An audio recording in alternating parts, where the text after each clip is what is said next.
Hello, friends, and welcome to the Exams Made Simple. We're back again with the Hindu Complete Newspaper Analysis for 7th of August 2025. 7 अगस्त 2025 का the Hindu newspaper analysis देखेंगे. I hope आप लोग को अच्छा लगेगा. Please do like it and do share it among your friends as well. Like और share ज़रूर करें. और लाइक पता नहीं आप लोग क्यों नहीं करते हैं. Do that from your and यार, है ना. एंड बेल आइकॉन प्रेस कर देना अगर आपने नहीं किया है तो, एंड सब्सक्राइब कर लेना. स्टार्ट करेंगे न्यूज़पेपर को, लेकिन उससे पहले कुछ सवाल जिनके जवाब आपको देने हैं. पहला सवाल बहुत ही आसान है. Which of the following statements regarding fundamental duties are correct? First is they are non justiciable in nature. Second statement is they were added on the recommendation of Swarna Singh committee, and third is originally there were 11 fundamental duties in the constitution. तो आपको बताना है कि कौन से correct है. 1 2 2 3 1 3 1 2 3. Question number 2 पे आते हैं. Which of the following statements best define the term carbon credit? Carbon credit कौन सा टर्म डिफाइन करता है? Options are, it is a permit allowing a country और organization to emit a certain amount of carbon dioxide. Second, it refers to the amount of carbon sequestrated by a tree plantation project. Third, it is a financial assistance provided to companies adopting renewable energy.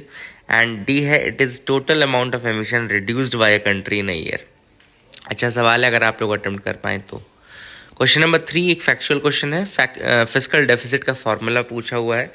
Options are, A total expenditure minus total receipts, B है total expenditure minus revenue receipts, C है total expenditure minus revenue receipts plus non debt capital receipts, and D है total revenue minus total expenditure. तो आपको बताना है कि fiscal deficit का formula कौन सा होगा. तो दीज आर द 3 क्वेश्चंस. ये एंड ऑफ द वीडियो में आपको बता दूंगा, लेकिन आप इनको पहले अटेम्प्ट करिए. Please do that from your and. आप लोग अटेम्प्ट बिल्कुल नहीं करते हैं. स्पून फीडिंग की आदत मत लगवाइए.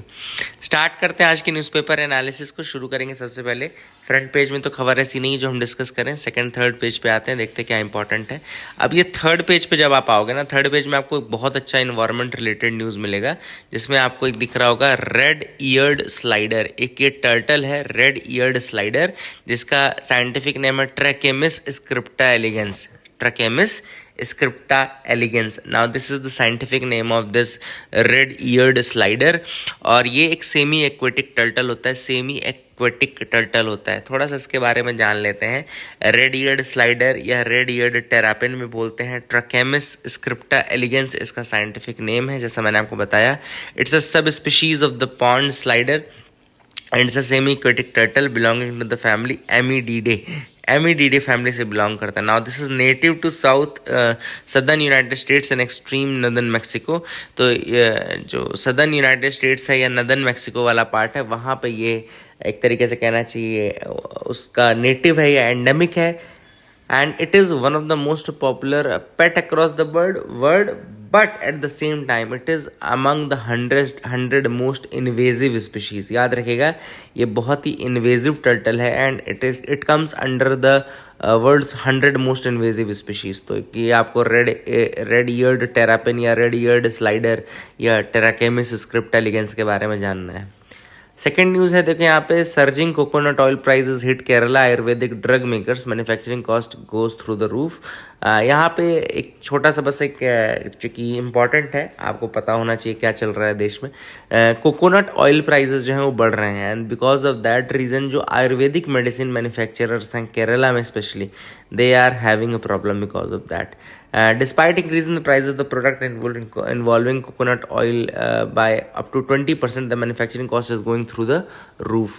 तो प्राइजेस थोड़े से बढ़ गए हैं अब, चूँकि इनपुट के प्राइस बढ़ गए हैं, यानी रॉ मटेरियल्स के प्राइस बढ़ गए हैं. इस कारण से जो पूरी की पूरी इंडस्ट्री है वो इफेक्ट हो रही है, एंड आयुर्वेदिक इंडस्ट्री.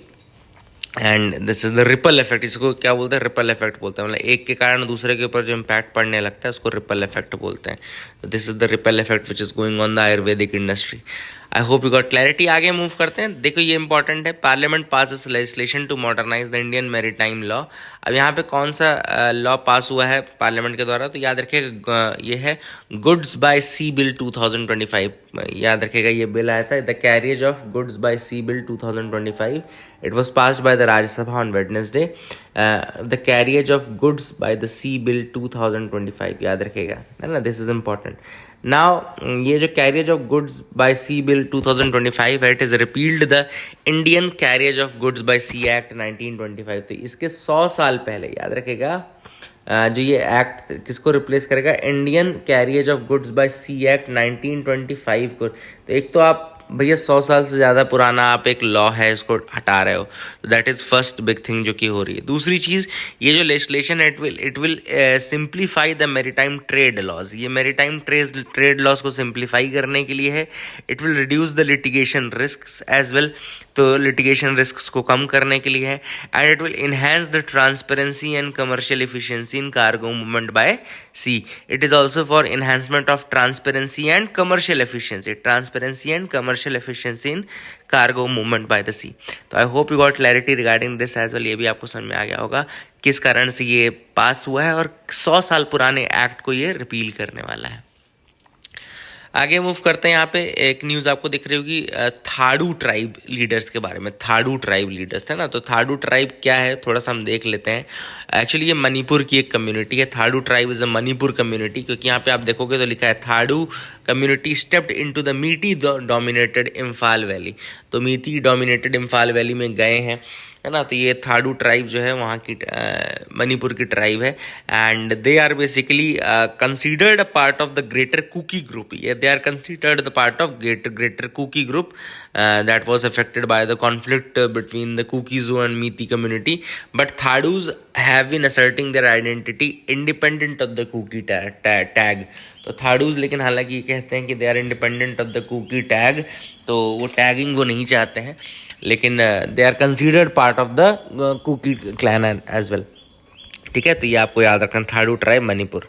एक लिखा है new portal for indigenous Assam group to seek gun licence. तो असम गवर्नमेंट ने कहा है कि जो वहाँ के इंडिजिनस कम्युनिटीज़ हैं उनके लिए हम एक गन के लाइसेंस के लिए पोर्टल बनाएंगे। हालांकि मैं ये न्यूज़ आपको ये नहीं बता रहा हूँ कि गन का लाइसेंस मिलेगा या क्या मिलेगा, बट इसको मैं इसलिए बता रहा हूँ क्योंकि आपको मैं असम की ट्राइब्स बताऊँगा इससे। तो जो हिल ट्राइब्स हैं, एसटी ट्राइब्स, उनका नाम है Karbi, Dimasa, Chakma, Hmar, Zeme Naga and Biate. Sorry for the pronunciation अगर कुछ रॉन्ग हो तो जो सही जानता हो बता देना। एसटी जो प्लेन के ट्राइब्स हैं वहाँ पे वो बोडो या बोरो वहाँ बोलते हैं, लार्जेस्ट प्लेन ट्राइब है। मिसिंग जिसको मीरी भी बोलते हैं, they lives along the Brahmaputra bank. Deori, Tiwa, Sonowal, Kachari, Rabha, Garo, Koch, Mech, Thengal, Kachari. ठीक है, तो these are the tribes. Then notable non tribal indigenous communities जो हैं वो है असमीज़ अहोम, जो फॉर्मर रूलिंग डायनेस्टी भी थी। चुटिया या सुतिया बोलते हैं जिनको, once had a powerful kingdom, Sutiya याद रखिएगा। Matak, Moran, Barman, Kachari, Sarania, Kaibarta is the fishing community of Assam. तो ये जो मैंने बताए वो सब आप एक बार देख लेना, एक बार रिवाइज भी कर लेना। ठीक है, I hope you got clarity. आगे मूव करते हैं। Fishing gear a major source of micro plastic contamination along the Indian coast. अब यहाँ पे मेजर जो सोर्स है माइक्रो प्लास्टिक का वो है फिशिंग गियर, यानी कि फिशिंग रिलेटेड जो इक्विपमेंट्स लेकर के जाते हैं वो सबसे बड़ा सोर्स है माइक्रो प्लास्टिक का, स्पेशली इन द ओशन। ये मिनिस्ट्री ऑफ अर्थ साइंसेज ने ये चीज़ बताई है, और मिनिस्ट्री ऑफ अर्थ साइंसेज के अंदर एक आता है national centre for coastal research. National centre for coastal research, इसने फील्ड सर्वे किए थे इंडियन कोस्ट लाइन के, और उसके अंतर्गत ये उन्होंने डेब्री को चेक किया। उसके बाद उन्होंने बताया है कि माइक्रोप्लास्टिक का मेन रीज़न क्या है। स्पेशली जो कोस्ट है आपके पोरबंदर कोस्ट गुजरात का, कन्याकुमारी तमिलनाडु का, इन सब जगहों पे देखा गया। इसके अलावा पूरी उड़ीसा को सैम्पलिंग किया गया। थुटुकुड़ी जो टुटिकोरिन है तमिलनाडु में, उसको भी किया गया। All these are very important. I hope you got clarity regarding that. अब यहाँ पे एक इंपॉर्टेंट चीज़ आपको बता दूं कि माइक्रोप्लास्टिक होता क्या है। तो माइक्रोप्लास्टिक की जो डेफिनेशन है वो है, these are the plastic particles 1 micrometre to 5 millimetres in size. 1 micrometre to 5 millimetres in size. And दो तरीके के माइक्रोप्लास्टिक्स होते हैं। प्राइमरली एक प्राइमरी माइक्रोप्लास्टिक्स हैं विच आर मैन्युफैक्चर्ड स्मॉल, जो मैन्युफैक्चर ही होते हैं, जैसे माइक्रो बीड्स कॉस्मेटिक्स में यूज़ हो रहा है, तो they are primary. And secondary is basically result from the breakdown of the largest plastic. तो सेकेंडरी माइक्रोप्लास्टिक्स जो है वो हो गए कौन से, जो बड़े प्लास्टिक्स हैं उनके ब्रेकडाउन से बनते हैं।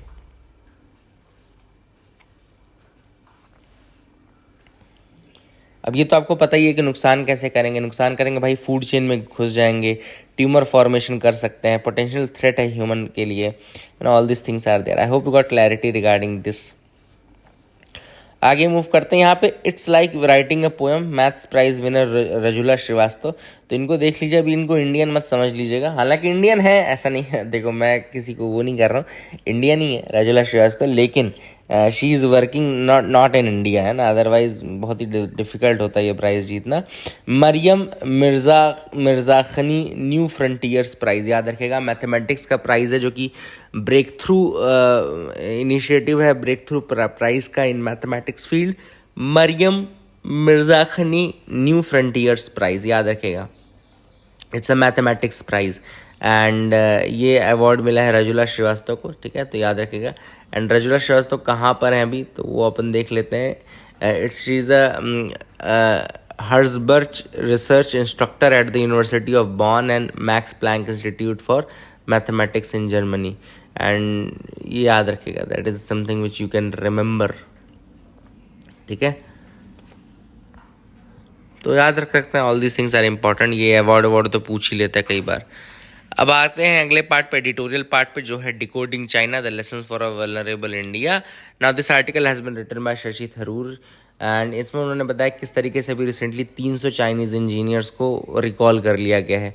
फॉक्सकॉन जो आईफोन 17 प्रोडक्शन फैसिलिटी तमिलनाडु और कर्नाटका की है, वहाँ पे 300 चाइनीज़ इंजीनियर्स को रिकॉल कर लिया गया, वापस बुला लिया गया है ना। ये जो इंजीनियर्स थे, they were experts in setting up high end manufacturing lines. अब लेकिन उनका जो यहाँ से रिमूवल है, डिसरप्ट करेगा इंडिया के टेक्नोलॉजिकल लर्निंग कर्व को, ठीक है। तो this is what the author says कि जो हमारा टेक्नोलॉजिकल लर्निंग कर्व है उसको ज़्यादा ज़रूर इम्पैक्ट करेगा। 300 इंजीनियर्स का चला जाना, और वो भी वो इंजीनियर्स जो कि आईफोन 17 की production facility Tamil Nadu and Karnataka में थे, and they were setting up high end manufacturing lines and all. तो ऑथर ने वही कहा कि ये केवल और केवल लॉजिस्टिकल मूव नहीं है, बल्कि एक पूरी तरीके से स्ट्रेटेजिक मूव है, and it is an effort to prevent the transfer of know how to India. ये क्यों किया जा रहा है? ये इसलिए किया जा रहा है ताकि इंडिया को टेक्नोलॉजिकल ट्रांसफ़र या नो हाउ मतलब किस तरीके से क्या चीज़ काम करती है, वो चीज़ का पता ना चले। For that reason they have done this, ठीक है। एंड ऑब्वियसली बात है, इसका यूज़ वो कर रहे हैं, मिसयूज़ कर रहे हैं एक तरीके से। It's also a non tariff measure, एक तरीके से नॉन टैरिफ मेजर है, जैसा उन्होंने बाकी किया है ना कि रेयर अर्थ मिनरल्स नहीं जाने दे रहे हैं। अब रेयर अर्थ मिनरल्स नहीं जाने देंगे, जैसे कि गैलियम, जर्मेनियम, ग्रेफाइट, तो उससे हमारी जो सेमीकंडक्टर इंडस्ट्री है वो इम्पैक्ट पड़ेगी। ट्रेड कर्व्स तो लग ही रहे हैं, वाइटल जो कैपिटल इक्विपमेंट्स हैं। इसके अलावा कई एडमिनिस्ट्रेटिव डिलेज और इस तरीके के वर्बल ऑर्डर्स भी चाइनीज़ जो हैं वो करते रहते हैं। सो इस तरीके से चाइना कर क्या रहा है? तो China is what they are doing, अब हो क्या रहा है कि वहाँ की पॉपुलेशन श्रिंक हो रही है, प्रॉपर्टी क्राइसिस है, वहाँ पर डोमेस्टिक कंजम्पशन कम हुआ है चाइना में, तो अब वो एग्रेसिवली जो है वो एक्सपोर्ट डोमिनेंस जो है वो करना चाहते हैं, प्रिजर्व करना चाहते हैं एक्सपोर्ट के डोमिनेंस को, ठीक है ना। और उनको लगता है कि इंडिया के जो मैन्युफैक्चरिंग है वो डायरेक्ट थ्रेट है, इसलिए वो इंडिया को इस तरह से नुकसान पहुंचा रहे हैं, है ना। तो they are doing is they are weaponising their over capacity, they are flooding the markets with the low price goods. Market को फ्लड कर देते हैं लो प्राइस गुड्स। तो जैसे खिलौने की इंडस्ट्री जो थी, जो टॉय इंडस्ट्री थी, पूरी तरीके से चाइनीज़ डोमिनेटेड हो गई है बिकॉज ऑफ दैट रीज़न, क्योंकि बिल्कुल सस्ते खिलौने, अच्छे खिलौने, और हमारे यहाँ जो लोकल बनते थे, मिट्टी से बनने वाले खिलौने थे, लकड़ी से बनने वाले खिलौने थे, उनकी वैल्यू घट गई। क्यों? क्योंकि उनके प्राइजेस तो इतने कम नहीं हो सकते ना भाई, इसमें बहुत ज़्यादा लेबर लगा है। So this is Chinese strategy. They weaponize the over capacity. They use price suppression, supply chain control, tech dominance, है ना। ये सारी चीज़ें स्ट्रेटजीज वो यूज़ करते हैं। इंडिया में वहीं पे देखो तो बहुत सारे बॉटल नेक्स हैं, इंफ्रास्ट्रक्चरल बॉटल नेक्स हैं, ब्यूरोक्रेटिक रेड टेपिज्म है। रेड टेपिज्म मतलब कि भैया हम ऐसा करेंगे, हमारे तो किताब में ऐसे लिखा है तो हम ऐसे ही कर पाएंगे, ठीक है। And there is a dependency on imports also for key components, lack of indigenous semiconductor और हाई एंड टेक इंडस्ट्रीज। ना हमारे यहाँ इंडस्ट्री है, ना हमारे यहाँ रिसोर्स है, करेंगे क्या? हम विश्व गुरु हैं, बस हम लोग गुरु हैं, हम बनाने में गुरु हैं हम लोग। मुझे मतलब क्या ही बोलूँ मैं। पॉलिसी आयरनी अगर यहाँ पे देखें तो एक और चीज़, वेस्ट की एक स्ट्रैटेजी जो मैंने हालांकि इकोनॉमिक सर्वे में डिस्कस की थी, चाइना+1 स्ट्रैटेजी। चाइना+1 स्ट्रैटेजी मतलब कि जो वेस्ट की कंट्रीज़ हैं वो कह रही हैं कि भाई चाइना बस पे रिलायबल नहीं रहा जा सकता, आप चाइना+1 एक और कंट्री कोई ऐसी ढूंढो जिसमें आप रिलाई कर सकते हो, ठीक है ना। अब इंडिया क्या इतना रिलायबल है क्या कि चाइना+1 की जगह ले सके? So that is the big question. And there are many lessons for India कि मैन्युफैक्चरिंग अगर आपकी अच्छी होगी तो आपकी नेशनल पावर बढ़ेगी। चाइना मैन्युफैक्चरिंग का यूज़ करके बहुत ज़्यादा डोमिनेटिंग है, जियोपॉलिटिकल लेवरेज मिलता है उसको, इंडिया को भी यही करना चाहिए। इसके अलावा India must insulate itself from foreign dependency. जो हमारे क्रिटिकल इनपुट्स हैं उसमें हमारी फॉरेन डिपेंडेंसी बहुत ज़्यादा है, वो हमको कम करने की पड़ेगी। एंड इसके अलावा मेक इन इंडिया जो है उसको हम genuine take transfer, R&D investment और ये सब चीज़ें प्रोवाइड करवाएं, तब तो उसका कुछ मतलब है मेक इन इंडिया का, otherwise it will merely a slogan, ठीक है। तो all this things are there. I hope you got clarity regarding this editorial. ये आपको समझ में आ गया होगा। आगे मूव करते हैं, देखते हैं और क्या इंपॉर्टेंट न्यूज़ आर्टिकल है जिनके बारे में हमको डिस्कस करना है। तो you can move ahead with me, आप बिल्कुल मेरे साथ आगे बढ़ सकते हैं। Potential of biochar. Now what is this biochar? तो biochar is a type of charcoal only, charcoal का एक प्रकार होता है, and it is produced by heating organic materials. ये ऑर्गेनिक मटेरियल्स जैसे कि agricultural waste, wood chips, manure, इनको बर्न करोगे आप, हीट करोगे सॉरी, तो ये होते हैं। अब ये हीट कहाँ होते हैं? लो ऑक्सीजन एनवायरनमेंट में, तब आपको बायोचार मिलता है। लो ऑक्सीजन एनवायरनमेंट का मतलब कि ये जो प्रोसेस है वो कहलाती पायरोलिसिस, है ना। ये primarily used as a soil amendment to improve soil health and capture carbon, ठीक है। It is primarily used as a soil amendment to improve soil health and capture carbon. It's very important, याद रखेगा। Biochar बनता कैसे है? तो raw materials जैसे कि crop residue, animal manure, wood waste etcetera, ये रॉ मटेरियल्स होते हैं। प्रोसेस लगती है पायरोलिसिस की, हीटिंग इन लिटिल और नो ऑक्सीजन, लिटिल और no oxygen. Result is basically stable carbon rich porous black substance, जिसको हम बोलते हैं बायोचार। बायोचार के बहुत सारे बेनिफिट्स हैं, जैसे कि soil enhancement, they improve water retention and aeration of the soil, they increase nutrient retention, sponge की तरह काम करते हैं, न्यूट्रिएंट रिटेंशन भी इम्प्रूव करते हैं। सॉइल माइक्रोब्स को सपोर्ट करते हैं, जो अच्छे बेनिफिशियल सॉइल माइक्रोब्स हैं उनको। कार्बन सिक्वेस्ट्रेशन में भी मदद करते हैं, they lock the carbon in solid form, तो ये का सबसे बड़ा यूज़ है। And they also help in reducing the greenhouse gas emissions. Waste management में भी काम कर सकते हैं, convert agricultural and forest waste into useful material, they reduce methane and nitrous oxide emissions from decomposing waste, they help in water purification and odour control as well, filters के रूप में भी बायोचार का यूज़ किया जाता है। तो I hope you got clarity. आगे मूव करते हैं, देखते हैं और क्या इंपॉर्टेंट न्यूज़ आर्टिकल है जिनके बारे में हमको डिस्कस करना है, ठीक है। तो you can move head with me. यहाँ पे देखते हैं एमपीसी के बारे में। MPC is monetary policy committee, जिसने अभी रेपो रेट को नहीं बढ़ाया है। They have held the repo rate and maintain the GDP growth at 6.5%। तो सबसे पहले एमपीसी के बारे में देख लेते हैं। देखो क्या होता था पहले, जो मॉनेटरी पॉलिसी बनती थी, यानी कि जो आपकी पॉलिसी रेट डिटरमाइन होते थे, repo rate and all, they were determined by only the governor, केवल गवर्नर और ज़्यादा से ज़्यादा डिप्टी गवर्नर से थोड़ी बातचीत उसने कर ली, ये लोग डिटरमाइन करते थे कि क्या होगा क्या नहीं होगा। But now what has happened is that कि अब एक पूरी कमेटी बन गई है ना। They have made some statutory changes, जो आरबीआई एक्ट है 1934 का, उसके अंतर्गत कुछ स्टैट्यूटरी चेंजेस किए हैं और उसके तहत इन्होंने बेसिकली अब मॉनेटरी पॉलिसी बनाने शुरू कर दिए हैं। तो याद रखिएगा, आरबीआई एक्ट ऑफ 1934 को अमेंड किया, उसमें 6 मेंबर की एक कमेटी बनाई।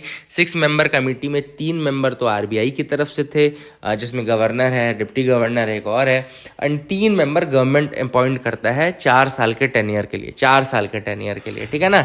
एंड ये जो कमेटी है एटलीस्ट 4 बार मिलती है एक साल में, मॉनेटरी पॉलिसी डिटरमाइन की जाती है।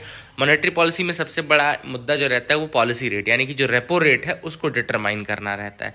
पॉलिसी रेट रेपो रेट ही होता है, इसीलिए बार बार आप न्यूज़पेपर में रेपो रेट ही पढ़ते हैं, है ना। पॉलिसी रेट रेपो रेट ही होता है। एंड ये 45ZB सेक्शन है आरबीआई एक्ट 1934 का, उसके अंतर्गत बनाई गई है। बता दिया मैंने आपको, डिसीजन जो होता है उसमें होता है मेजॉरिटी वोट से होता है, और आरबीआई गवर्नर के पास एक कास्टिंग वोट भी रहता है in case of equality of vote. Quorum 4 members का रहता है, ठीक है। तो मान लो 4 ही मेंबर आए हैं और 2 लोगों ने वोटिंग कर दी, एक ने प्रो एक ने अगेंस्ट, तो फिर उसके बाद फिर कास्टिंग वोट गवर्नर के पास रहेगा। तो I hope you got clarity regarding that. That is it. यहाँ देख लेते कुछ और है क्या। यहाँ पे रिपब्लिकन पिक डोनाल्ड ट्रम्प ने बोला है कि वेंस जो वाइस प्रेसिडेंट है प्रेजेंटली, उनको उन्होंने बोला है कि ये रिपब्लिकन पिक रहने चाहिए। सो that is it for the day friends. I hope you like the video. Please like and subscribe. Keep loving us, keep sharing us. Thank you and have a nice day.